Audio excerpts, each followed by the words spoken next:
life, which we know some people are not okay with it. But the good thing is that people are beginning to see the need to have women on board. So why is still we're not getting to that percentage, but we are at least in the process, which is a good thing for us. All right. Now, let's back to the focus of the International Widows Day. What peculiar challenges would you advance that are confronting widows? Like we said, Nigeria is a country that has a lot of different cultures. So, like when we were having meeting with those widows, they said most of them, when their husband died, okay, you are supposed to marry your husband's brother. You understand? You're supposed to marry him. You know, you don't have a right to say you are going to marry somebody else. You have to marry the dead husband's brother. And then some said, if you don't want to marry the dead husband's brother, you have to return the bride price that was paid for your head. And then in some scenario, the family said, okay, once the brother dies, the family relatives takes over the dead brother's properties, which is very, very wrong, because this widow, they have children. You understand? Then most especially when you even have only girls, it's as if you didn't even give birth to any child. So these are some of the practices we are seeing, that once a man dies, leaving the wife and children, the next thing the family does is that they are coming to take over. So you end up wanting to take over you and the properties, or if you don't want, you return the bride price, and then you are free to go without any taking anything from the house. Okay, and this is the cultural point of view, right? To what extent the civil society is engaging with the relevant authorities, the traditional institution, and other stakeholders in the civil society space to curtail some of this, given that you have said it's an experience you have with widows from their peculiar challenges. Okay, so the good thing is that whenever the government is doing anything, they always bring in the civil society, because we work with the grassroots. We are always there. The government is not there. So sometimes we see things and we report back to the government. So we thank God when Dr. Eunice Otom was proposing the bill, she brought in the civil society, and then they were able to give their experiences, because we were continuing advocacy. We are telling them this is wrong. This is bringing this community down. Like the good thing is that this constant advocacy has really gained momentum, because last year the Traditional Council, have passed a law that women can inherit properties. You understand? So to us, that is a big win. You understand? So we know that with constant advocacy, with the rights, partnering with the stakeholders, the non-state actors, the traditional rulers, the religious leaders, showing them the impact of what if this is not done. And then they see the need. In fact, when we were having meeting with some of the traditional rulers, they said that they've seen the problem, that they seen that they are part of the problem, that they have relegated the girl child at the back, and this has brought a lot of problem for them. So the fact that they are acknowledging this, it means what? This is a development for us, and which means going forward things are going to be different. All right, we hope that going forward things are going to be different, like you pointed out. But back to the widows themselves, what kind of sensitization you give them on how to cope with the challenges of living widowhood experience? Okay, so one of the things we do, apart from supporting them financially, we have the VAP law, which is a violence against prohibition law, which was passed in 2018. And that law says that whether physical, emotional abuse committed on somebody, the person is liable. Either you go to jail or you pay fine. So one of the things, even while we are proposing for the widowhood bill and practices law to be passed, we always let them know that they have a right if they are being maltreated by anyone, because the law says it didn't say just everybody, as in widows. It says everybody. So which means as you are a widow, before we talk about whether you're a woman or a man, you are first a human being. So we let them know that if there's anything, because there's not a lot of people are not aware that there are laws like that, and then people are not aware that we even have the GBV center where they can come and report issues. So whenever we find ourselves in communities where we are carrying advocacy, we are sensitizing them, we always tell them about the VAP law. And then we tell them about the GBV center, which is at Polymarker Center, where they can come and report issues. So if anyone, because that law says that even when somebody knows that you are being maltreated and the person does not report, that person too can be fined or the person can go to jail. So these are some of the things why we are waiting for the widowhood bill to be passed. These are some of the things we do whenever we meet widows and they are trying to express their experiences, whatever they are going through. We let them know that we have the VAP law and we also protect them too. All right. In the rural communities, for instance, where people don't even have access to information of knowing about GBV center or certain legislations which we are talking about here, what is your level of engagement with those at the grassroots in the local communities? Okay. Yeah, we've been going to the right areas. I would say that not much has been done, but what we were able to do is that some organizations, some CSOs were able to translate these laws, and then they did a copy of it in a booklet form, and then they sent it to the communities. And then one of the things we were also doing is that we are inviting the chiefs from those rural areas. We are inviting the youth leaders, and then the women who have a voice. So we are telling them about these laws and all this, and then they are going back to step down into their community. The only thing is that we need to do more. But the good thing is that civil society organizations are doing all they can to go and make sure that people in the rural areas get this information at their tips. Okay. Now, let's come back to the associations of widows. In the course of researching for this program, I tried as much to know if there is a state association of widows that champion their causes, but I could not handily come across any. Have you sensitized the widows on the need to form associations like cooperative societies so they can have a stronger bargaining power for certain causes? Or Actually, my organization, we already have women. They form the widows. They already have a cooperative. We already have that, but we are just waiting for, because that widowhood bill, they're thinking of forming a widow commission. You understand? So they can have their own commission, and then issues can be reported. So we are hoping that once it's passed, that can be established. But meanwhile, some civil society organization we have at the grassroots level, women have cooperatives that they work together to support each other, and then sometimes we try to also support them in areas but we allow them do things best way they fit. We are only there to guide them because they are the ones that knows what problem and challenges they have. all right. Earlier on, we talked about legislation. Beyond legislations to protect widows, what kind of social welfare policies would you like to see in place on the part of government to enhance the well-being of widows?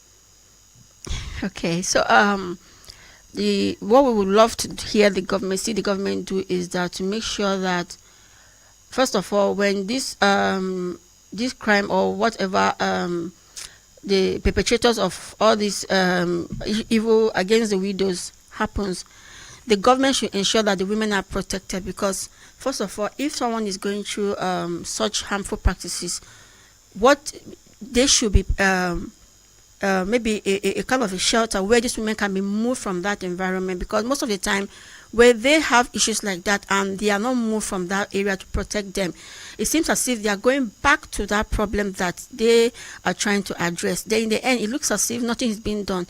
So the government can, even the government, because I know the government have a lot of things on their hands, but they can partner with civil society organization. And then when we have issues of breaching of human rights violation, these women can be moved away and be protected, because when they feel that they are protected, they see the need for them to voice out. And by voicing out, they are also helping to give voice to another woman who is going through, because they know that once I voice out, I know I'm going to get this help from the government, from the civil society organization. So the first point of that the government should do is that these women should be moved from that environment. And one of the things we have, problems we have, is that we have a lot of laws, but enforcement is a problem. If these laws are enforced, we won't be having issues like that. So if these laws are enforced, I think it will go a long way in protecting these widows and their children. All right. Then let's talk about the social, beyond the social welfare policies, the economic empowerment that widows need. What kind of empowerment programs are civil society personalities have you been able to put in place, or you would like to see government put in place to alleviate the plight of widows? Okay, so first of all, when you you go to a community where you see there's a problem, you can identify the problem for them. You have to ask them. So that is where the need assessment comes in. You have to ask them what are your needs. So like what we've been able to do is that like in the community where we work in Buruku, the women there, we have about close to 30 widows. So we asked them, what do people need? And they said they needed grind a machine that can fry process gari, because they do a lot of cassava, but in the end they don't know how to process it, that they can, economic empowerment for them. So they asked for grinding machine, and then they asked for this machinery that can spray say insecticide on their farm. So depending on where you are going to, then in some other community we discovered that the women trek for like 2 hours to go and grind corn. So what do? We know that there's a need for a grinding machine in that community, and then we're able to, in fact, we gave 10 widows, although it is from different locations, but we gave 10 widows grinding machine. That way they don't need to come back from the farm and start grinding maize on the grinding stone. Now they have grinding machine in their community, and then they're also earning income from it. So it doesn't matter. Economic empowerment can be in a different form, but based on the need of those people that you want to empower. All right. The reason why the subject of economic empowerment also came up is that, like yesterday, our reporter sampled the opinions of certain widows and their plight. Some of them complained majorly about means of economic sustenance, to tend for families, tend to children's education, cater for clothing, food, and all of that since losing their spouses. Is there some kind of sensitization that widows can be given to fend for themselves economically?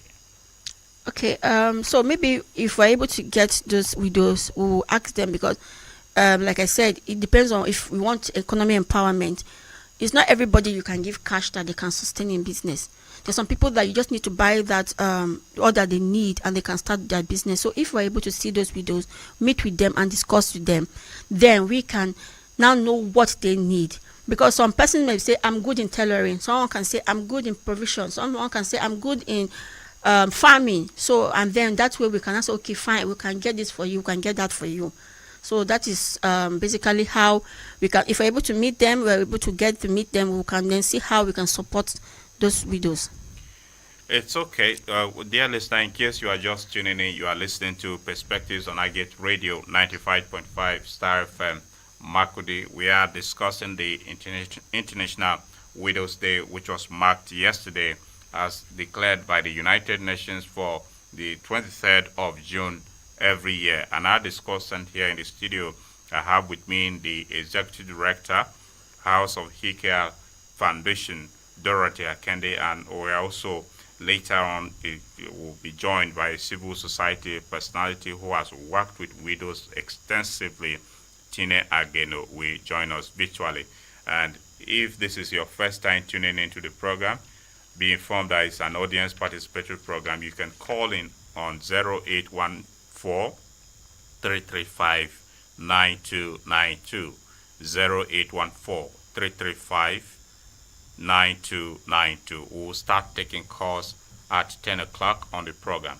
You can also send us a text or a WhatsApp chat on 0912 699 9404.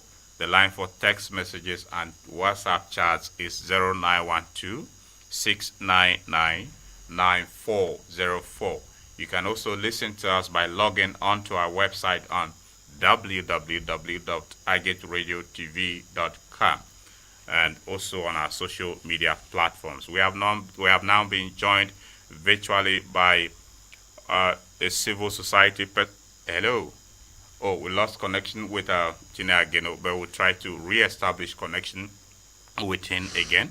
And we'll, okay, in the interim, Ms. Akende, speak to us further on how public-spirited individuals can support the causes of widows in their communities? Okay, thank you. So, we like yesterday when the day came, we urged the public to see how they can support the widows in their own community. If you are not sure, well, you can reach out to us, civil society. We have a lot of widows that we are working with. But one of the things you can do is that some of these widows, why some of them just want to know. We have a widow that she's alone. She just once we call her to know how she's doing, she just feels that somebody cares about her. So sometimes it's not even about the money. Sometimes it's not even about the physical cash. Sometimes it's the fact that somebody cares for you. So despite the fact that we are all going through one thing or the other, we should find time to check on them to know how they're doing. You understand? Be the listening ear. So whatever it is they have to say, just listen to them and let them talk, because we've seen that a lot, that some of these people just want someone that they can talk to and someone that can listen to them. And then one other thing you can do is that you can say, okay, we have this, you can get something for them. Like I said, you can never assume this is what is good for a widow unless you ask her. Okay, let me interrupt you quickly. We'll come back to that when we will continue with the discussion. We have now been joined virtually by a civil society personality who has worked extensively with widows, implementing programs at the grassroots for a number of years, Tine Ageno. Good morning, Mr. Tine Ageno, and thank you for joining us on Perspectives here on Agate Radio 95.5 Star FM, Makudi.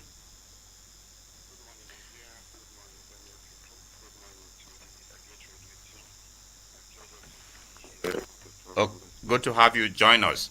You are joining us from Abuja, the Federal Capital Territory. How is Abuja this morning?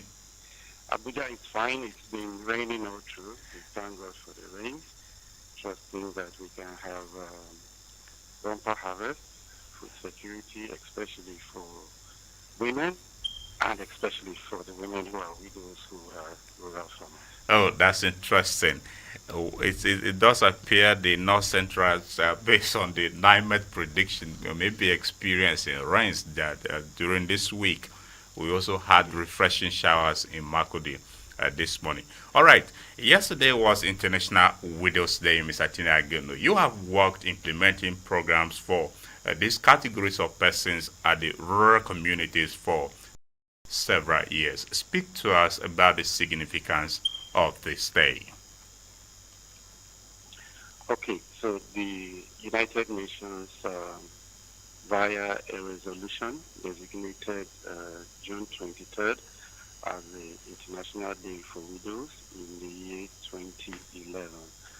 And the significance of designating that day as an International Day for Widows was to draw attention to the peculiar issues that women who have lost their husbands suffer in terms of their immediate family lives, in their immediate societies, in terms of their economy, and in terms of their general well-being. We do know that in our contemporary society, as it was before, women are considered as, for lack of a better word, or women and men have different living conditions, so to speak. And due to patriarchy, among other factors, it limits the ability of women to live to their full potential, to achieve the maximum potential that they have. And so these issues are even magnified, and they become even worse when such women are married and they go through the unfortunate situation of losing their husbands. Women who have lost their husbands go through a lot of turmoil. They go through dehumanizing situations. They are meant to go through this by either socio-cultural norms, either by harmful religious practices. We are aware there in Benue that women who have lost their husbands are compelled to drink the water from which the corpses of their husbands have been washed. Women who have lost their husbands have been compelled to have sex with the in-laws. as a way of showing their commitment to staying within the family. Women who have lost their husbands have been stripped of the inheritances that their husbands left for them. And these things have far-reaching implications on the women themselves and their children. Women who have lost their husbands due to children whom they have.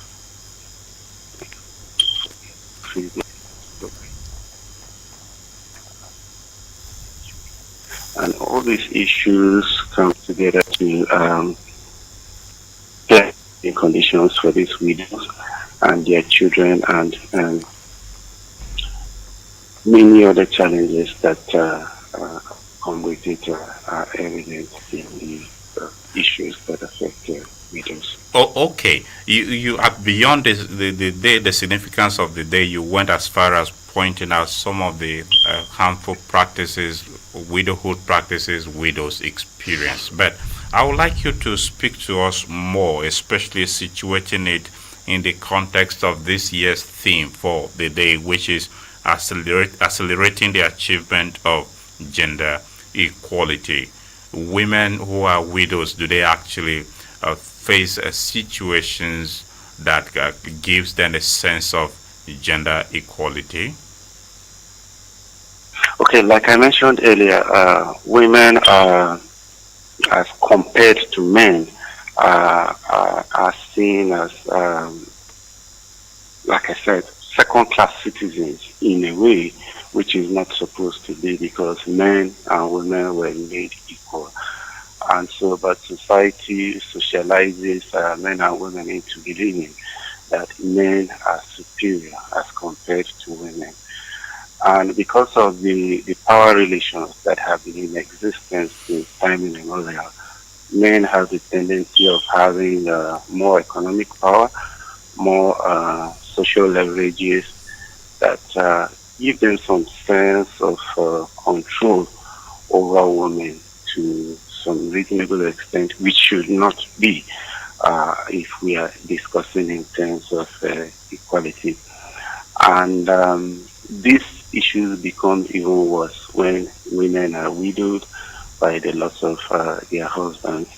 If we are to achieve equality, gender equality, and equality for widows, then there will be the need for the government to put in place policies and laws that criminalize any actions that take away the rights of women, or any actions that reduce the dignity or take away the dignity, so to speak, of women, especially women who have lost their husbands. I'm aware that in the past administration, there were collective civil society actions that culminated into the presentation of a law before the State House of Assembly, which was passed, a law that sought to eliminate all forms of violence and criminalize harmful practices against widows. I'm not quite aware if the law has been signed by the governor, but I do know that the State House of Assembly did pass that law.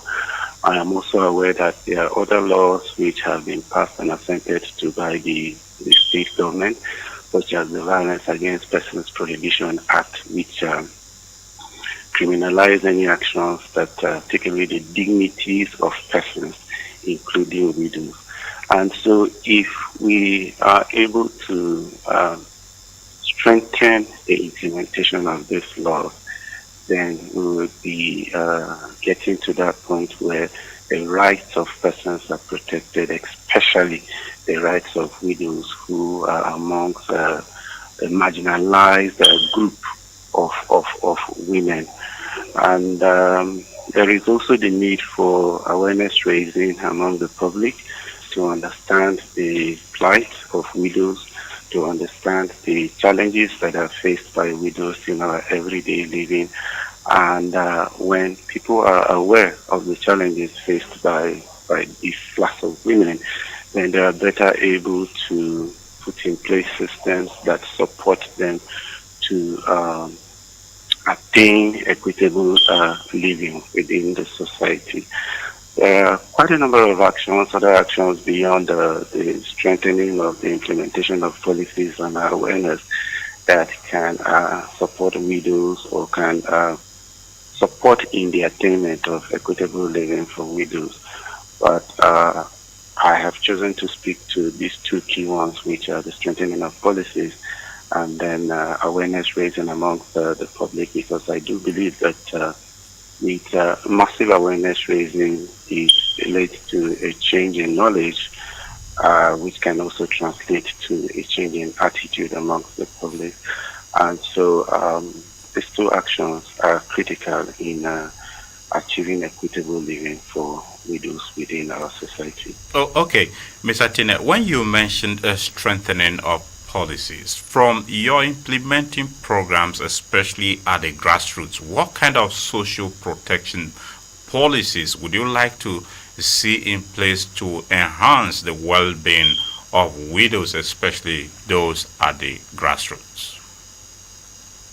Okay, first and foremost, there would be the need for policies, very strong policies and laws that criminalize harmful traditional practices against widows. Policies and laws, for instance, that criminalize the stripping of widows of all their inheritances by their in-laws. Policies and laws that criminalize the subjecting of widows to unhealthy behaviors like drinking the water from which their husbands' corpses have been washed. Policies and laws that criminalize wife inheritance or widow's inheritance by their in-laws. Policies and laws that criminalize any action whatsoever that threatens or tampers with the ability of widows to attain economic self-reliance. And so if policy speaks to these basic issues, then widows will be better positioned within the society on the pedestal that enables them to live as meaningful members of the society. Okay, before I let you go, economic self-reliance, which you mentioned there, is very critical to the well-being of widows. What can the government and public-spirited individuals do to improve by way of economic empowerment to give the widows economic self-reliance? Okay, there are associations for widows which we had supported in the past. A vast majority of them are within the churches and the religious bodies. I do believe that the associations for widows are in the mosques or in the Islamic faith too. And so well-spirited individuals can first begin by supporting the widows within their religious organizations or within their immediate communities. Support the widows with payment of the school fees of their children, if possible, and then support these widows who may have been engaged in one economic venture or the other to strengthen their businesses so that they are better able to provide for themselves. But very importantly also, there will be the need for the government, even though you have asked for of what rules that public-spirited individuals can do, it is pertinent that I mentioned that it will be important also for the government to give concessions, maybe in terms of tax or providing an environment that enable widows to carry out their businesses with less pressure. Maybe put in place policies that where widows who own economic ventures are given tax holidays or their taxes are reduced, considering the peculiar nature of the of their living, and considering that they have quite a number of challenges in terms of single-handedly taking care of their children, which their husbands may have died and left them with. And so the government can help with reducing tax and like offering them support, giving them tax holidays, and offering every other form of support, as it were, that can support them. Then public spirited individuals can also help by patronizing the businesses that these widows offer or are engaged in. Schools can also be helpful in this regard by giving maybe lesser school fees for children whose fathers have passed on and whom their mothers are struggling to pay their school fees. Quite a number of actions that spirited individuals can take. Like a Gate Radio, for instance, can it's good to know that a Gate Radio has provided the space for us to discuss issues that affect widows. This is a way of raising awareness and getting people to change, to build more knowledge or to gain more knowledge on the issues that widows face, so that they are better able to offer in different forms of support. And so patronize their businesses, support them in whichever way it is that they can. Okay. And when we talk about widows, let me also mention that there is a tendency for us to maybe classify every woman who may have lost their husband as a widow. Yes, that is the case. But when it comes to offering support to widows, like economic empowerment and the like, it is also good to do an analysis to see that not just every widow should be supported like the other widows. There are some widows who are far more better off to do as compared to other widows. I do know of widows who can adequately pay the school fees of their children, who can cater for their feeding, who can sponsor for the education of their children abroad. And so if we are bringing interventions that are targeted for widows, then there will be need to do an analysis and offer these forms of support to widows who are most in need. So by so doing, in that society where the most in need persons are reached, and one is left behind in line with the sustainable development goals. Okay, Mr. Chinageno, one last one. We have been speaking about what government, public-spirited individuals, and civil society organizations can do. But beyond that too, the widows, so as not to make themselves an object of pity. What message of hope would you like to inspire in them from your point of view as someone who has worked closely with these vulnerable categories of persons? And also put it in the circumstance of the horrendous experience of displaced persons in Benue. Attacks, several women have been widowed as a result of this attack, some confined to IDPs camps. Speak to us briefly to inspire a message of hope. My message to mothers who have lost their husbands would be that they should be steadfast, they should be resilient, they should believe in themselves that they will be able to pull through whatever challenge it is that is thrown at them by the virtue of their losing their partners. And it is quite sad to note that the IDP situation in Benue State, or the continued invasion, so to speak, of farming communities by herders in the state, has led to an increasing number of widows in the state because their husbands are killed and their male children are also killed, who of course have wives. And there is every need for the authorities who are relevant and who are in charge of security to look into this matter and bring an end to the continued killing of farmers by herders in the state, which has led to the massive displacement of women, especially women and children. If you go to the camps, you'll find out that it is the women and children who have suffered the impact of this crisis the most. And so calling on governments and relevant international bodies to intervene in this matter and see to it that the killings are stopped. And we also, or I am also calling on well-spirited individuals to visit the camps for women who are displaced and who have lost their husband. You see that the level of their vulnerability is even deeper. And many of these women have not accessed or attained formal education, and so it becomes much more difficult for them to access maybe other forms of help. An educated woman is much easier to be supported in terms of economic empowerment and some other aspects of empowerment, so to speak, that require a basic education as a key requirement.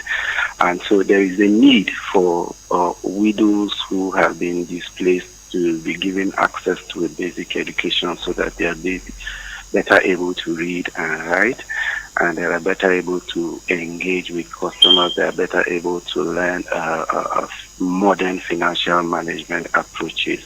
But in the circumstance where availing them with basic education is not necessary, we are aware that these women have been engaged in farming in their ancestral communities, and they have been engaged in one or two economic ventures in their ancestral communities.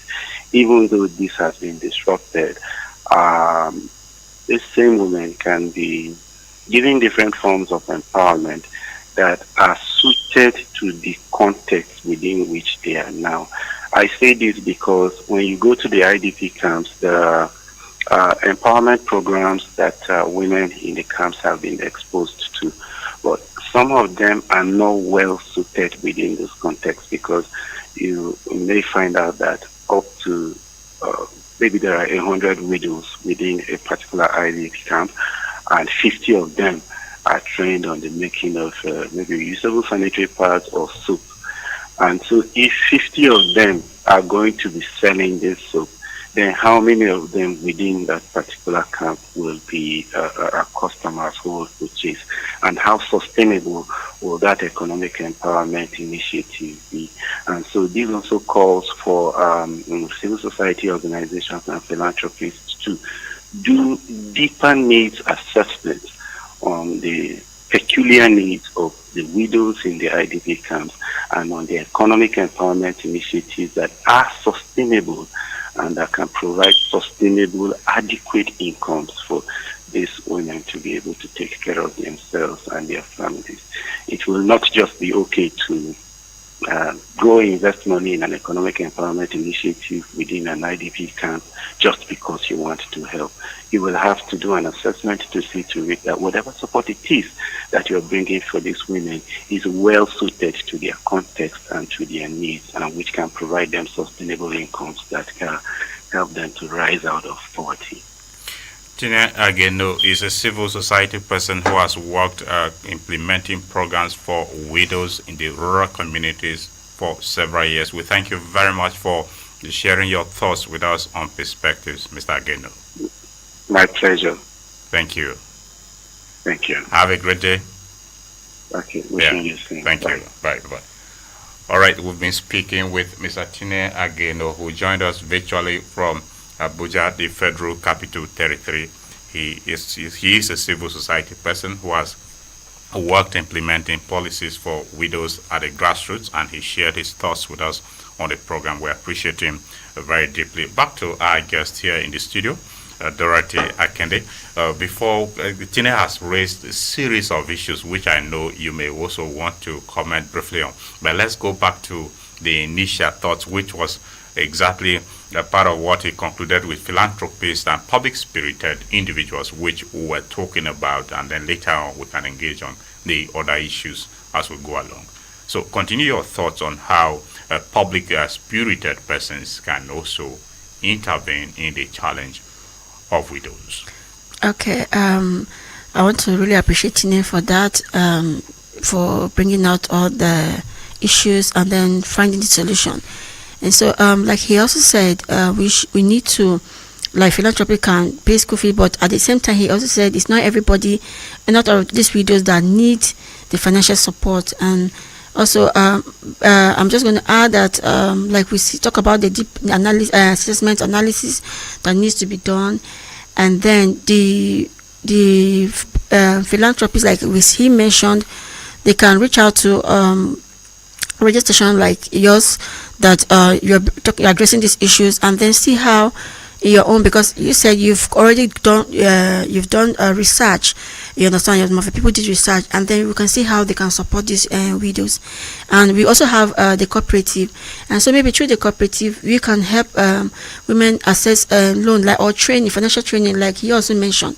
They can get financial training on how to handle money, because it's one thing giving somebody money to start a business, and there's one thing, how sustainable is that business going to be for the next couple of years, or how's the long term or the short term. So it's very, very important the public come in and see how they can say, okay, fine, we're going to offer training to support these women, how to, their bookkeeping, their accounting, in a way, in a layman's term they can understand, because you can see that most of them they are not educated, but once you teach them how to balance the book, of course they can do it. And then some people can come in and say, okay, fine, we can have your children intern in our organization, or we can see how we can get a loan with low interest so that you can support your business going forward. So these are some of the things that individuals can do to support the widows and help them. At least they know that despite everything that they have been through, we still have people that still care for them, not just because they are relatives. Okay. If you are just tuning in, dear listener, the program is Perspectives on iGate Radio, and we are discussing the International Widows Day, which was observed yesterday. And my guest here in the studio, the Executive Director, House of Hikel Foundation, Dorothy Akende, is with us. And earlier on, we had on the line Tina Ageno, who joined us virtually to share his thoughts with us. And any moment from now, we shall open the telephone line for you to call in, so you may share your thoughts with us on what we are discussing. The number through which you can reach us is 0814-335-9292, 0814-335-9292. And once you connect with us, we expect that you tell us your name and where you are calling us from. Then you go ahead and make your submission. Please keep it very brief. You can also send us a text message on 0912-699-9404, 0912-699-9404. That is the line for text message and WhatsApp. You can listen to this program by logging on to our website on www.igetradiotv.com, and also the live stream on all our social media platforms, including Facebook, YouTube, Instagram, and X, formerly Twitter. If you search iGate Radio and TV out on these platforms, you'll be sure to find us. Feel free to drop your comments on the live stream link, so we may take them as your participation on the program. Hello, good morning. Good morning, Nathaniel. Welcome to Perspectives. Yes, thank you so much. Nongu James from Apa, in Boko Local Government of Benue State. All right, good to have you join us, Nongu James. Yes, my regards to your guest in studio. Yes, thank you. This topic today is very important, because it's what can happen to anybody. We never can tell. One can become a widow or a widower at any moment. So for people to be looking down on those people is very bad, and especially maltreating them is uncalled for. So for me, the government should make laws and then implement the laws so that anyone caught maltreating a widow should be drastically dealt with, so that it will serve as deterrent to others. Because as a widow, you are vulnerable. A lot of things will be happening to you and the children, which you have to cater for as a single parent. And it's difficult. It's a situation where people have to have sympathy on such people rather than maltreating them. In some families, you have the relatives retrieving even those property that belong to the woman that she and the husband labored for family to get and make ends meet for the family, people retrieve such property. So it's very bad. So the government should sit up and do the needful in order to protect this vulnerable class of people. Thank you, and thank you so much. Thank you very much, James, for your contribution. We appreciate You're you welcome. for calling in. All right, government should sit up and toughen laws to protect widows. That's James Dondove who says so from Akbar. Hello, good morning. Good morning. Good morning to you. How are you? I am fine, thank you. Welcome to the program.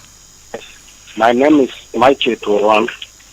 I'm calling from Worcester. All right, thank you. Good to have you join us, Michael Toluam. Go ahead.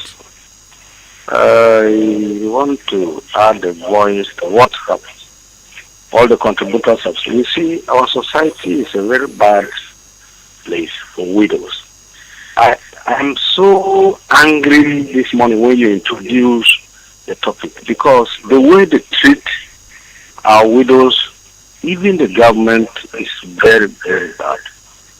I witnessed a situation where a widow was forced to drink the water that was brought the dead body of the husband in the east.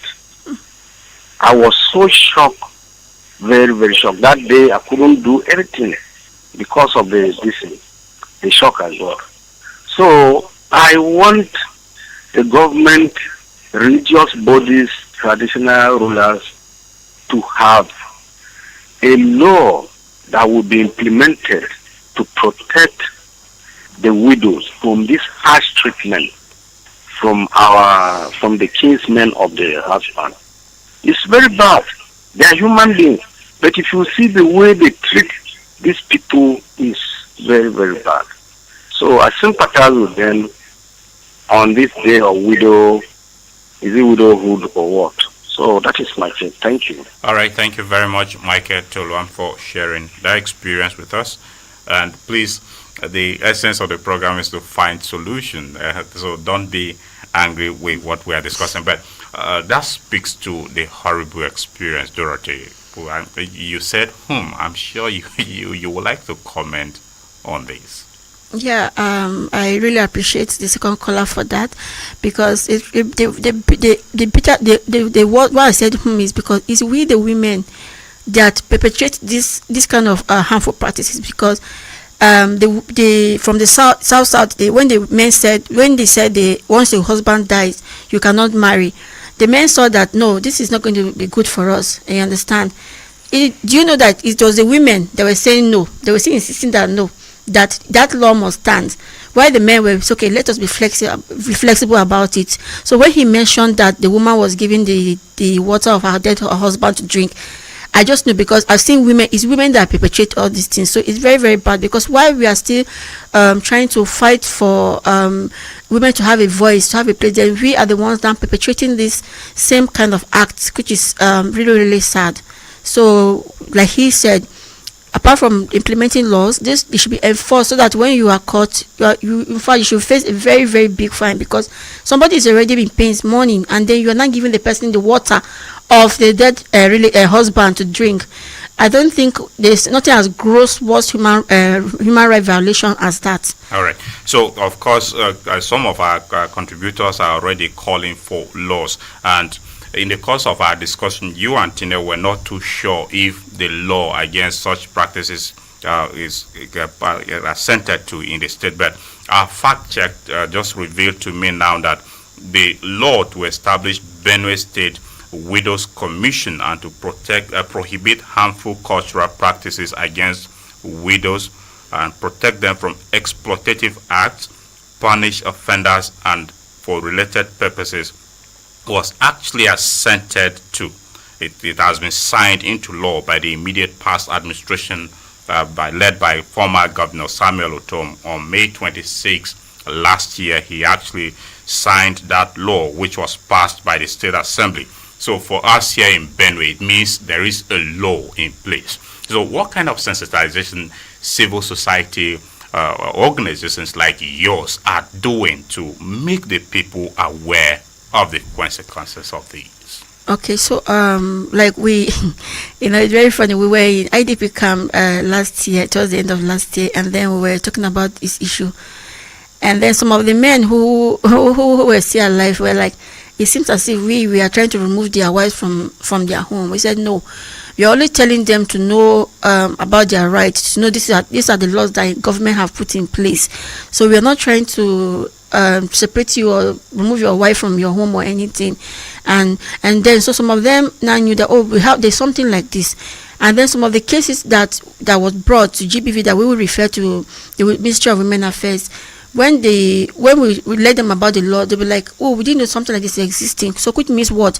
Civil society organizations need to do more awareness. We need to go to the villages, we need to go to the churches, the mosques to tell them.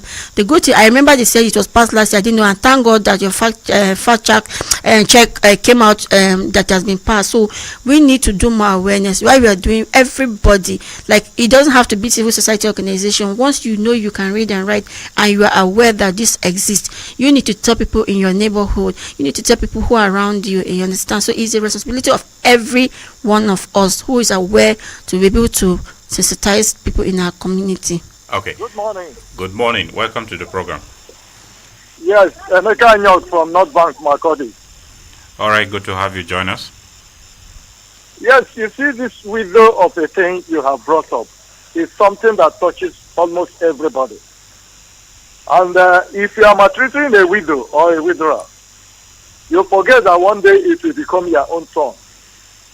And when somebody gets up and asks a widow that the husband died, that he should drink the water that they used to bath the husband, I think subjecting such a person, such people should be prosecuted. I have seen in a place that a widow, instead of the family of the husband helping that widow to grow or to comfort her, so that she can stay in the house and train the children, they will come and pack the whole properties that the madam and the husband labored for and brought those properties. Houses and other things. I think this is a place that I'm looking at it that government have to promulgate a law that will be protecting the widows and widowers. Because when a man and a woman stays together, two of them jointly build a house, two of them jointly build family, two of them join to do things, and at the end of the day, some people who did not know what is happening, they will come to discomfort those families. I call on the government to look into it. And I'm looking at it that now I am encouraging or advising men and women, please and please, your will, before anything happens, you try to write your will, so that those wills will help the family and keep the family together. Because as for a woman who has stayed with a husband for 30 years, 25 years, and he have given up children, he have given birth to children, at the end of the day, maybe God calls the man home or calls the woman home. You from nowhere, you come and disturb the family.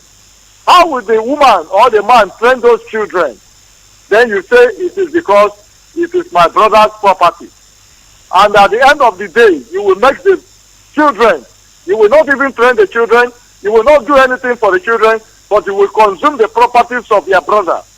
So on this note, I am calling on the government and the traditional rulers and the religious leaders. Some of them, these women may be wedded in the churches, maybe traditionally way or within the court. I think something has to be done so that the government can protect the lives of these women. All right. And at the same time, Thank as you. they have given them Thank you, Mr. farm Nathaniel. and other things. Thank you very much. All right, thank you very much for your contribution. Anyway, there is a law. I earlier mentioned that our fact check has actually revealed that there is a law in place for us here in Benue, and what may be lacking for now could be the enforcement of the law.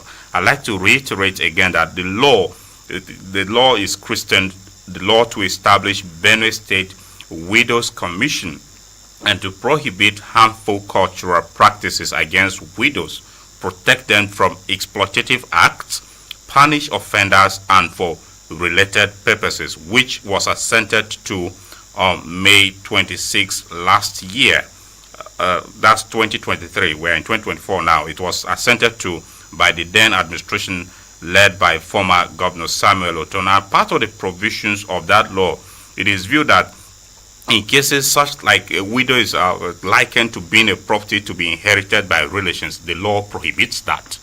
And there are also certain provisions of that law which also speaks to the fundamental rights and cultural practices that deny widows from inheriting their late husband's property, among others. The bill also seeks to prohibit all of that, as well as the Widows Commission, which the law makes provisions for its establishment, is to have the power and responsibility to support, protect, and build widows in the state where they can own their own property and inherit their deceased husband's property. These are some of the highlights of that law that our people really need to be aware of. So, in event you are within a community and you are meting out such harmful practices against widows, thinking there is nothing that protects them, be guided that the law may catch up with you once it is the way to enforce it is there. And this is where the responsibility for the civil society organizations may come in. But we'll come back to address more of that when we may have engaged with more callers who are waiting on the line. Good to have you on the program. Good morning. Good morning, sir. Oh, this seems to be the first female caller we've been waiting for on the program all along. Hi, I'm very pleased of this program because I'm one of them. Oh, good. I'm calling from Yakio Primary School. Okay. As you can see. May we know your name? Okay, I'm Veronica Tete. All right, Veronica Tete. Good to have you. Go ahead. Thank you, sir. My husband has passed away since 2010. I've been trying to train my children, and he has not left me with nothing. And for now, I am pleading on behalf of government, let him have a free education for widows, because I've heard the woman that's sitting there, she said that they provide engine for us, and some of us, that engine cannot help us because we have children to train. Because of the poverty, we don't have money to train those children, and they are left behind. And now we are looking for food. So, as the government has brought all those things for us, we thank God for that. Okay. Veronica Tete, could that be all from you? And I still have more. Okay, if you have more, say more, then you conclude. Let them give us small loans so that we can be managing and buying soap and Maggi, so that we can be able to not to look for other small things. All right. Thank you very much, Veronica Tete, for sharing your experience with us on the program. We hope the authorities are listening and we act accordingly.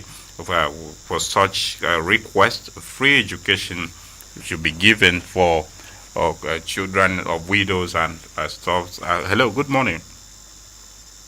Good morning, sir. Welcome to Perspectives. Yes, sir. I am Pastor Christian Ajayi. I'm calling from Logo 1. All right, good to have you join us, Christian Ajayi. Yes, sir. I want to appreciate the visitor you have in Ageg Radio, sir. Thank you.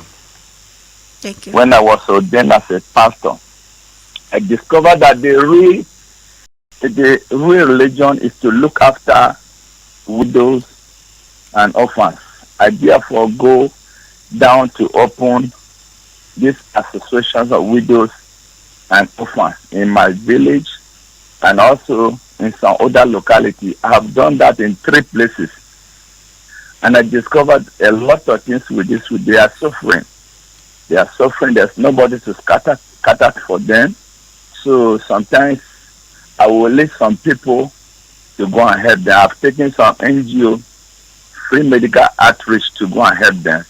And I discovered that this widow, they need a lot. They need help from the government, for private individuals. I want to thank your visitor who has just visited you. So I don't know how to get him, so that because he was saying that if they can discover where these widows are, they can still help them. So I have them more than 100. At the first place, they are up to 80. At the second place that I have them again, they are more than 40.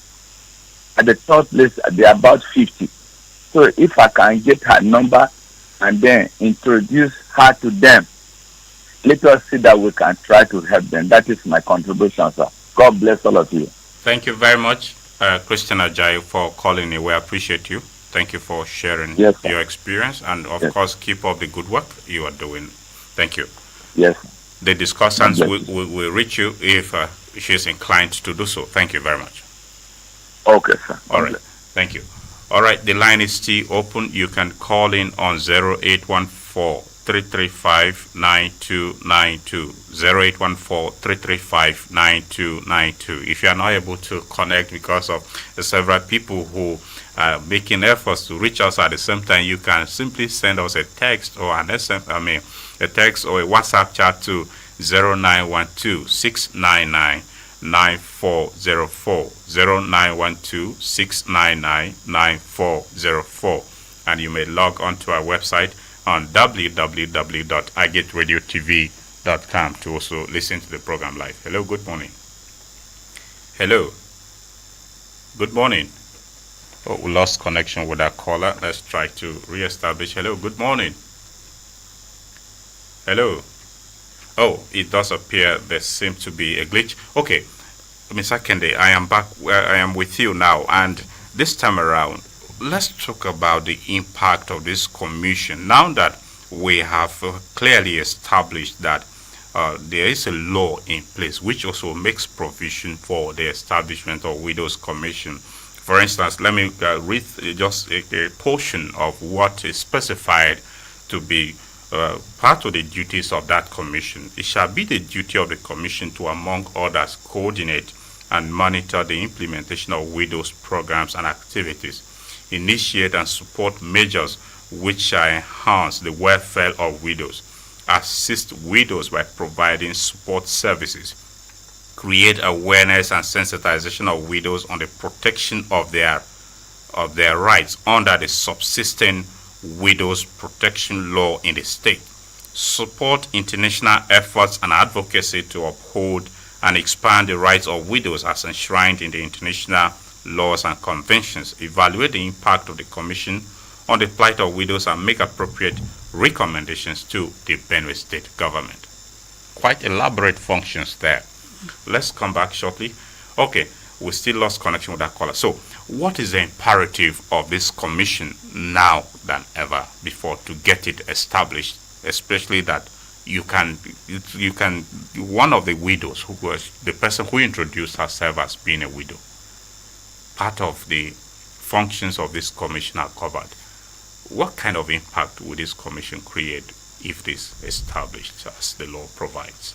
Okay, so that will to go a long way, because now these women will be protected, number one, and then, like we said, nobody is praying to lose a spouse or a husband or wife, and so that commission now will help to protect them and then provide a safe space for them, so that whatever it is that they need to move, like that woman, when she said right now a lot of people are going through, there's hunger in the land, and then they know that they have a place where they can voice out, which is a very, very something that is very, very important. And then it will reduce, when most of them are not able to train their children, these children go about and then they become like a nuisance in the community, in the society, because they feel that the society have neglected them. So this commission now will help. Then these women will be empowered to be able to train their children well, and then these children in the long run will. Yes, continue, please. Okay, these children in the long run will now get to fulfill their dream and then become whatever they want. So the commission is a very, very, very big milestone for us here in Benue State. All right. Hello, good morning. Good morning. Oh, it seems to me there is a serious glitch with network, and several of our callers who are trying to reach us were not able to get through. but the line is still open. 0814-335-9292. 0814-335-9292. You can also send a text or a chat on WhatsApp to 0912-699-9404. All right. Let's talk about the economic empowerment angle of this commission once again, because part of the functions, it will coordinate all kinds of empowerment programs for widows, which was what your co-discussant who joined us virtually, Tina again, who also highlighted earlier. But to what extent do we prioritize getting the empowerments along needs assessment of the widows? Okay. Well, like he said, it's not every person that needs it. So we are going to need to go to those communities and see those who the situation is very, very critical, and then we analyze it and say, okay, fine.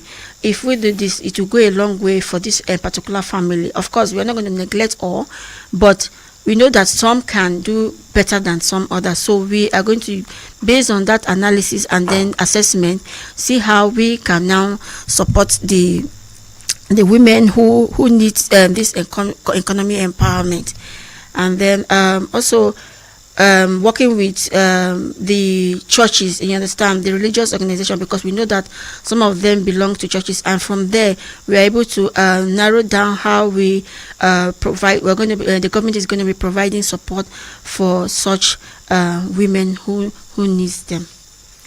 Okay, let's engage. Let's make efforts to engage with other callers. Hello, good morning.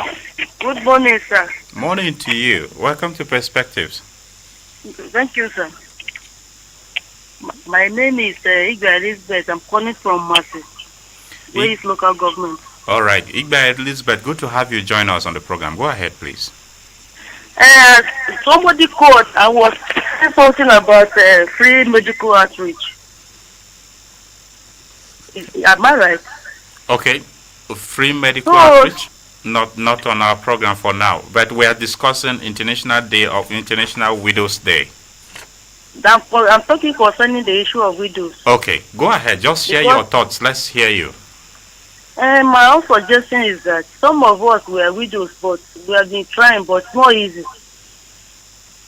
Like me, I have a certificate acquired from NCE. My husband died since 2009. I've tried with the children, but it's not easy. If there's any way government will consider us that have certificate to give us employment, that one will help us too. And we have a meeting at Banada. So when you come to our meeting, you discover that so many people, women are crying of health issues. They will not even afford money to go to hospitals. If there's any way government can help us to helping us in that aspect, it will help us much. All right. So this is where you are talking about the free medical outreach, where your mind was in the first place, right? Yes. All right, Igba Elizabeth, thank you very much. Do not lose hope. You definitely find succor. Stay strong for the children, okay? Thank you, sir. All right, thank you, Igba Elizabeth. Thank you. Igba Elizabeth from Masi. She actually wanted to advocate free medical outreach and started with what somebody has said. All right, Igba Elizabeth, we appreciate you. We hope the authorities are listening. Hello, good morning. Hello, good morning. Welcome to Perspectives. This is Kwaza Vincent calling from Northbank, Makodi. All right, Kwaza Vincent, go ahead. Yes, I greet Agate Radio and the guests in the studio. Warm greetings to you. Yes, I want to thank Agate Radio for bringing out this particular topic at this very particular time, that the number of widows has been an increase in our society these days because of the herdsmen's attack. Now, I want to remind those who are in the habit of maltreating widows anyhow that anybody can become a widow or a widower at any time, because if you discriminate them, tomorrow it might be you. So rather than discriminating them and maybe harassing them anyhow, they should rather look for something that will help them cater for their needs. and let them forget the trauma they undergo when they lost their spouses. Thank you. All right, thank you very much, Kwaza Vincent. We appreciate you. Thank you. All right. And as you are saying that, the people also need to be aware that there is a law in place that protects the widows in Benue, and whatever you do outside the law, if enforced, they should catch up with you. Hello, good morning. Hello, good morning, sir. Mr. Nathaniel. This is Joy Ijo from Nigeria. Oh, Joy Ijo. Good to have you join us on Perspectives. I am so happy. Thank you. We are happy here that women have taken charge of this program today. Yes. I'm happy that Dorothy was able to beat the rain and come to the station. All right. And I was happy to listen to Tina too. I appreciate their contribution on the program today. And just to add a voice to what they've said is actually the number of widows have increased so much. I went for a burial. No, not a burial. My friend lost her husband and we went to condole with her. Immediately it happened. And the women that were sitting around that woman, I counted us were 31. And among these 31 people, 19 of them were widows. So you can imagine the number. It keep rising. So the most important thing now for me is government implementation of the good bills they've been passing, the good laws that they've been having in the state, especially the last governor. Implementation is what matters. It doesn't matter the number of bills or laws we have. If they are not implemented, nothing will happen. But on our own part as CSOs too, we need to keep advocating, using our Twitter handles, all our media and social handles, so that people get to know that harmful widowhood practices should be stopped or diseased from. So I really appreciate you for bringing this on the program today, and I condole with all widows in Nigeria, especially Benue State. Thank you very much. Thank you, Joy Joe. We appreciate you for sharing your experience, your thoughts with us. We appreciate you. Thank you for calling in. All right. Okay. It's a day to offer hope. It's a day to offer a sense of belonging, to celebrate the widows for resilience. So we expect that more people will call. Hello, good morning. Good morning, sir. Welcome to the program. Thank you, sir. I'm from Taka, Simon. Okay, and the name is who? Simon Shua from Taka. Okay, Simon Shua. Which part of Taka are you reaching us from? Not too far in Uchi. Okay, Uchi is very far. Close to Anune. Uchi is far now. So, all right, go ahead, Simon. Yeah. So I want to appreciate for this program. It's very important. Thank you. I want to appreciate the government for this program because many widows are. Simon Shua.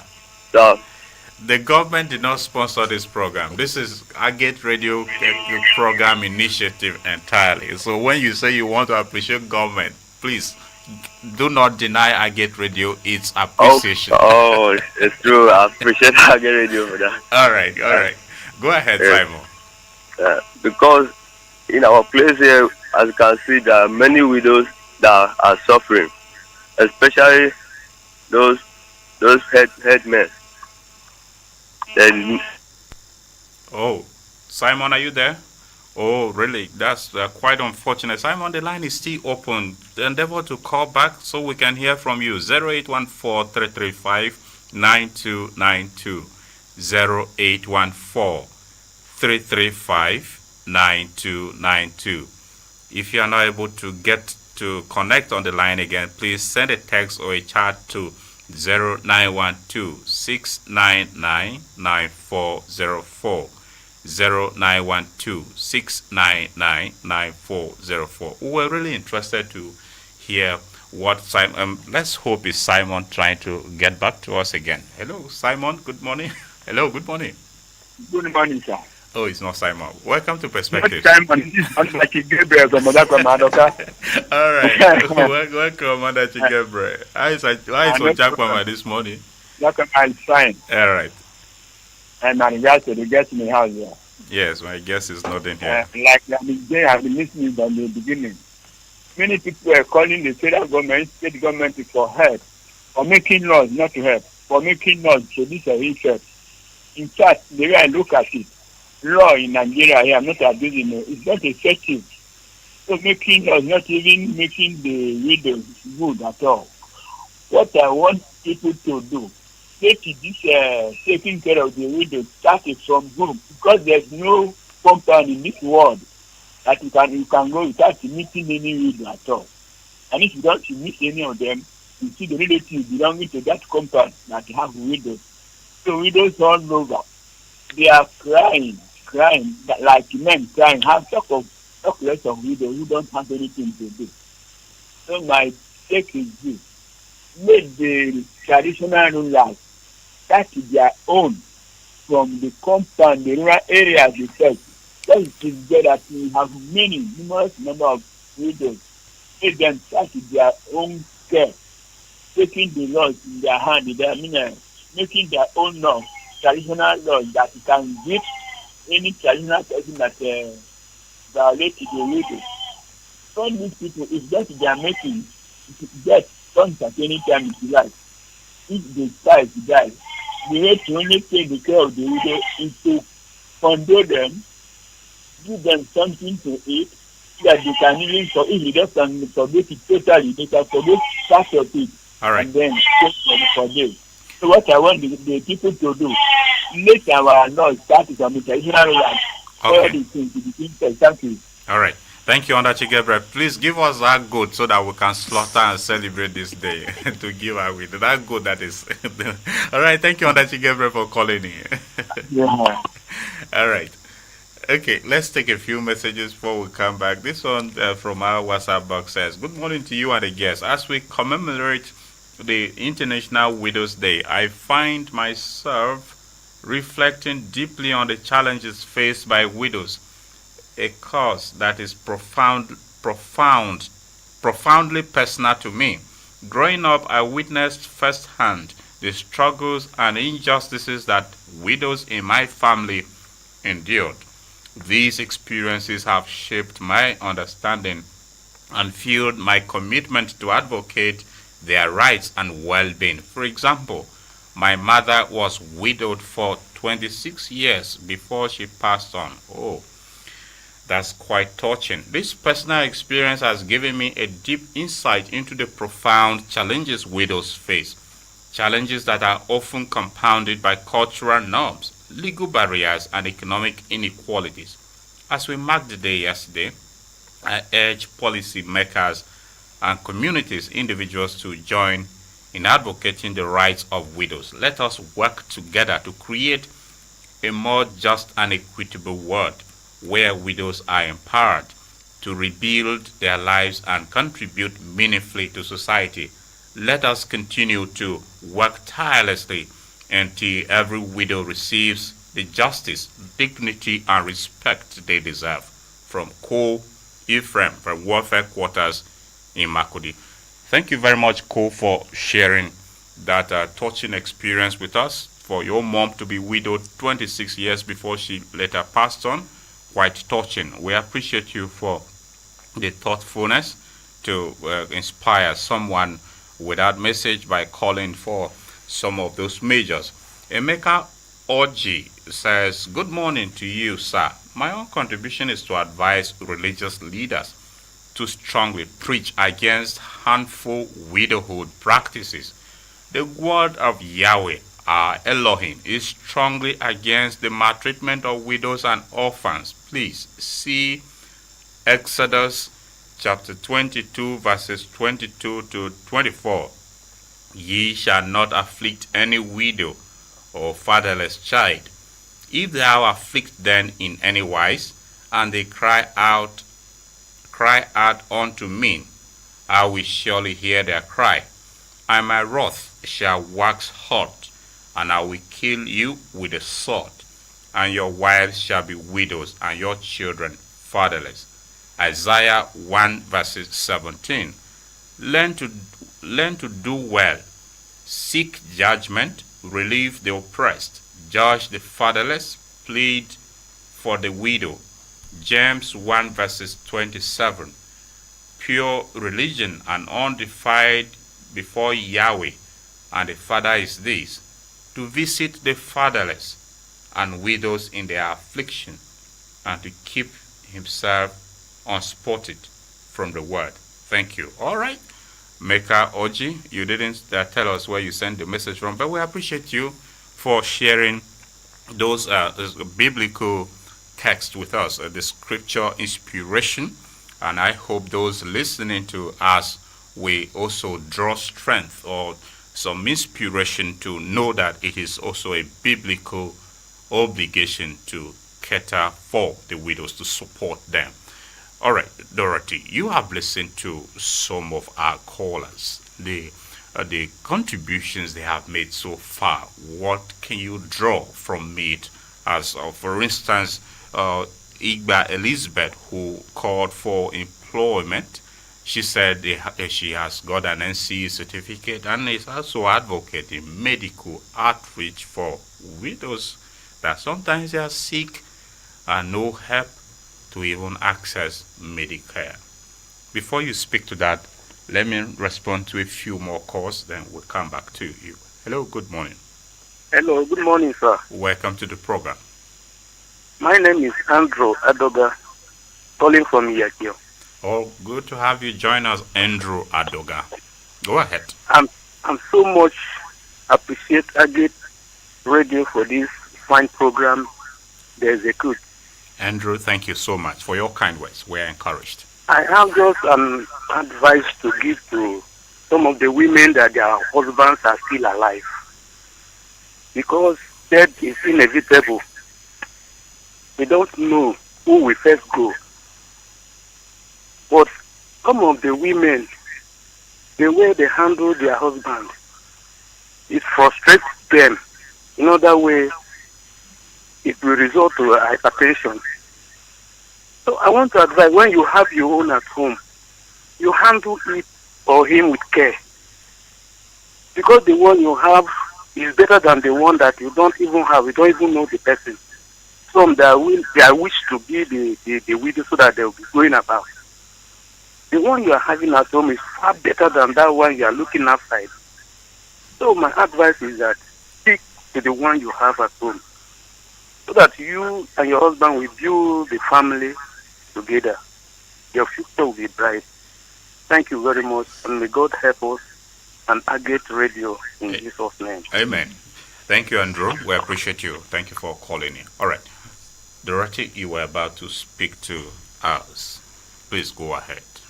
Okay. You said Miss, is it Veronica? Yes, Igba Elizabeth okay, Igba from Massey. Elizabeth. She made a concern about medical outreach for widows. Okay. As a civil society stakeholders, have you factored this kind of need for the widows?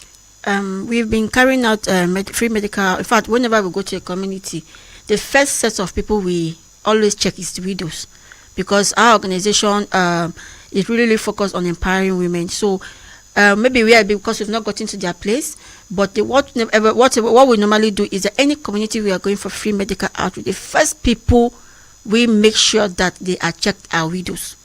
You understand? So maybe hopefully we'll see how we can also come to your community too. All right, and we hope that should be on an expanded scale, but we'll come back to address that more better. Hello, good morning. Good morning, sir. Good to have you on the program. My name is Ingban Felix from Constitution Local Government. All right, Ingban Felix, which part of Constitution are you reaching us from? Say Agbragba. Okay, hi, say Agbragba this morning. Thank God. All right, go ahead, Felix. Yes, for the widow, about that widow, if government concerned the widow is better. You see, sometimes, yes, you get some children that when they began to suffer with them. If the government consider the widow, it's better than everything, sir. Okay, government should consider the widows in its planning, in its programs, right, Felix? Yes. Yes, sir. All right, thank you very much. We appreciate you for calling in, Felix. All right. Okay, that's Felix from Seagraba calling on government. All right. Dorothy, the aspect of medical outreach, at the level of civil society, just one organization may be limited. Has there been government involvement in an expanded way to cater for the needs of the widows? But before Hello, that, good morning. before that, let me answer this call. Good morning. Welcome to the program. I'm Gajon Yo Solomon. On the Yo Solomon, good to have you. Which part of Nigeria are you reaching us from? I'm from Benue State. I'm calling from Makodi. Okay. Kilometer 4, Nakaro, Tionsha. Oh, that's good to know. Go ahead, Solomon. And there's a lot of these challenges widows are facing. And most of the time, those challenges are from the cultural background. There are some cultures at the end, after the death of the husband, some of the properties, the relations of the husband will intervene, and then the widow will not have any access to the property. There is one case I tried to intervene, and later, because the woman I know she's my colleague, so I was trying to give her this thing, counseling. After she showed me the paper where the husband wrote a will and share all the property. Then, because she is from this monogamous marriage, so at the end of the day, the man started that they are going to revoke the will, and then the land the husband gave her, they took the land from her. She has nobody. Even when she runs to the village and met the husband people, they say no, that they cannot interfere in their, that is a family issue. And up to today, that is how she has just lost that land, because her children are between 10 and 8 years. Okay. So government should make. I would have suggested that government should make a law that if one man handle a widow, that person should be charged to court. Okay, under yours, Solomon. Yes. Okay, before you make that recommendation, I actually wanted to draw your attention that there is a law like that in place already in Benue. And given that you are passionate assisting this widow, have you in any way tried to get to involve legal practitioners to see how justice could be done to that issue in line with the law? When I wanted to do that, she was not even having money. So I discovered that by doing that, I would be deeply involved in money. So, sometimes there are lawyers who are willing to give services free of charge, pro bono. The Council for Legal Aid is there. So maybe FIDA is also the International Federation of Women Lawyers, who advise that now that you are aware that there's a law in place, kindly assist her get the appropriate legal authorities to take this matter up. Okay. I hope you may be willing to do that without financial involvement on your own part. Yes. All right. Yes. All right. Thank you. Thank you, Under Your Solomon. I appreciate you. Thank you for sharing that experience with us. All right. So that is not just for Under Your Solomon, but for the rest of the audience. Be informed that the law to establish Benue State Widows Commission and to prohibit harmful cultural practices against widows, protect them from exploitative acts, punish offenders, and for related purposes is already enacted in Benue. So, should you have cause to have any litigation, feel free to take it up within the ambit of that law. Hello, good morning. Hello. Hello, good evening. Good morning, sir. Morning to you. Welcome to the program. I get ready for the program. What's your name and where are you reaching us from? My name is Teso Jigba. I'm calling from Chomo. Okay, good to have you join us, Teso Jigba. Go ahead. The program is good. Thank you. And number one, this widow problem they are having with our family. Sometimes you see they are widow, that the woman they are saved, they kill their husband. No, because Teso. Wait. Hello, Teso. Teso. Yes, Don't you think that is part of maybe a stereotype, part of what the law is A seeking to narrative. prohibit against widows? How do you just arrive at the conclusion that they are the ones that kill their husbands? that is what I want to explain. Do you, Number one, Teso? Hello, wait. Teso. Yeah. Yes, sir. I believe you are a human being like you and I speaking in the studio. It's only God who Yes. we are told from the story of creation that only God have the power to take one's life. So how do you arrive at the conclusion that because somebody dies, it is a widow who took the husband's life? Hello. Okay, go ahead, Teso. I am only The issue I supposed to arrest from you. You wait supposed to hear the issue first because sometimes you have a wife. You with your wife supposed to cooperate first. And now, if you not cooperate with your wife is doing their thing. You are doing your own. All the roads, all the house roads, depends on you.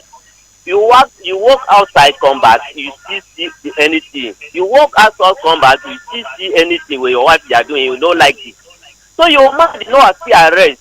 You just the waka like this. Sometimes even you hit on a vehicle, you don't know that you hit on a vehicle. No, Teso. You understand? Teso, hello, Teso. I think from the point you are going, I beg to disagree with you.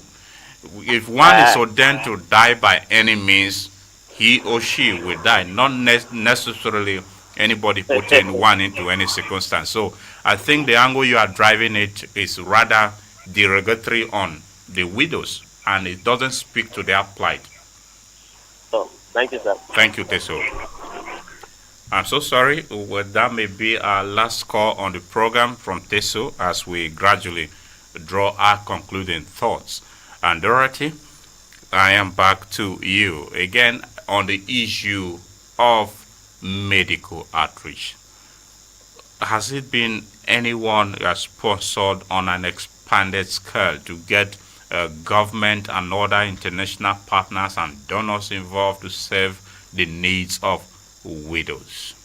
Yes. Actually, if you go to the hospital that is opposite BSU, there are drugs that are being donated by the international organization. Those drugs are for free. So when we're doing our last medical outreach, we went to them and the government gave us, we partnered with the government and they gave us those drugs for free to distribute in those communities.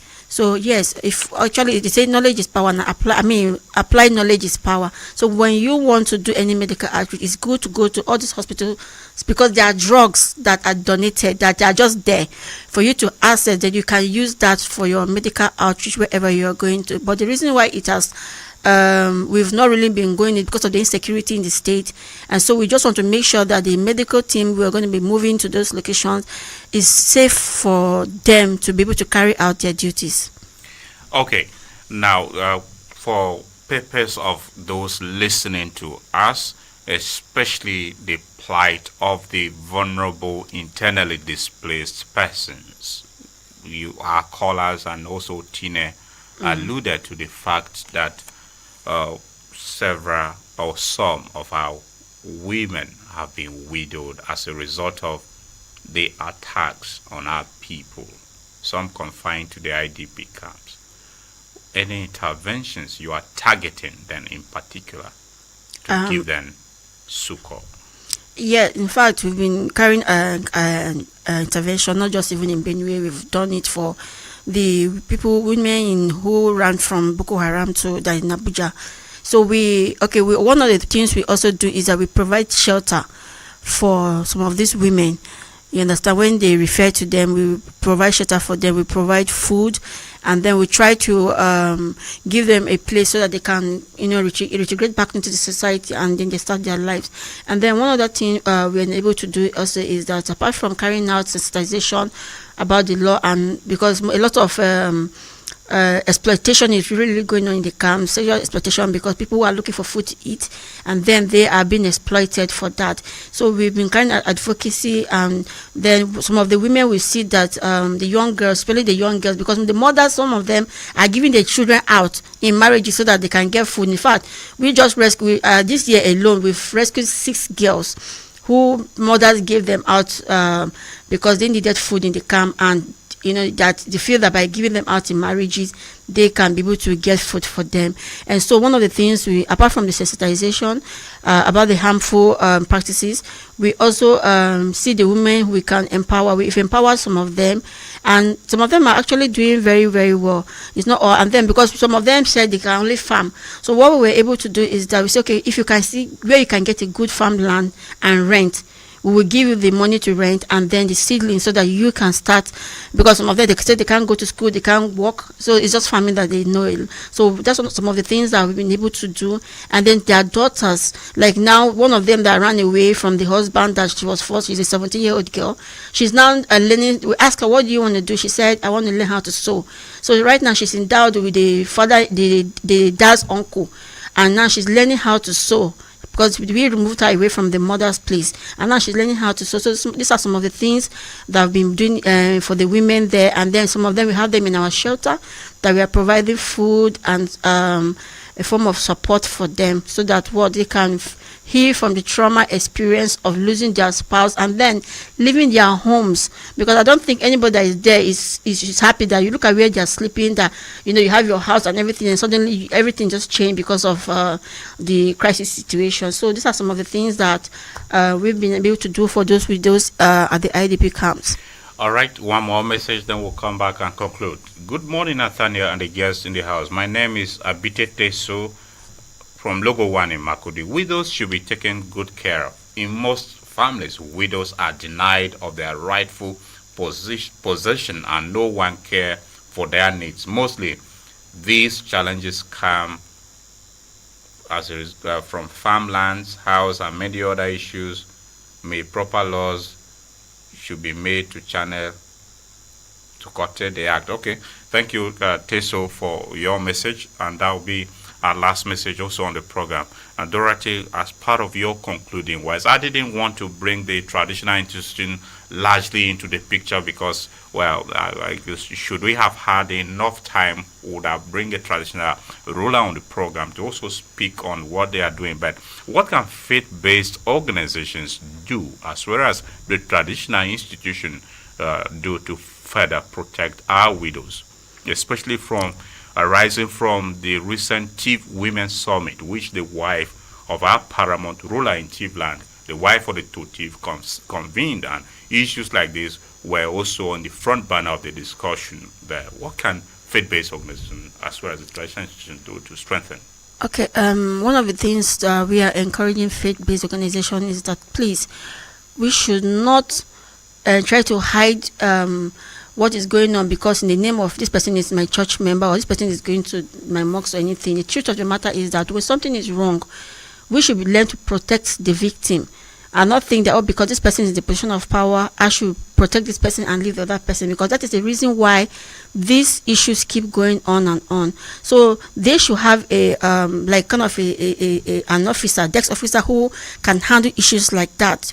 Because civil society organization provides training for faith-based. So you can call on us. We can come and teach you. We can train you and give you the necessary skills so that when issues like this arise, you know where to channel. If something that you can't handle in the church, you understand, this has nothing to do with your church. It has something to do with a human being first. So if you can't handle it, then you know where you can channel reporting mechanism for. Then in the traditional way, I remember we did a training with them and they were asked to review laws, and they were able to review some laws which they are using in their own community. So if the traditional rulers can work together with the women, with their women, there are laws that they can review to help the widows and then the people in the community for, that's because anything you do, that in the end you're looking at the development. So to support these widows, let those laws be made in this community. And the good thing is that some of these traditional rulers are already opening up because they've seen the dangers of them not supporting the women. So they're already ready to do it. So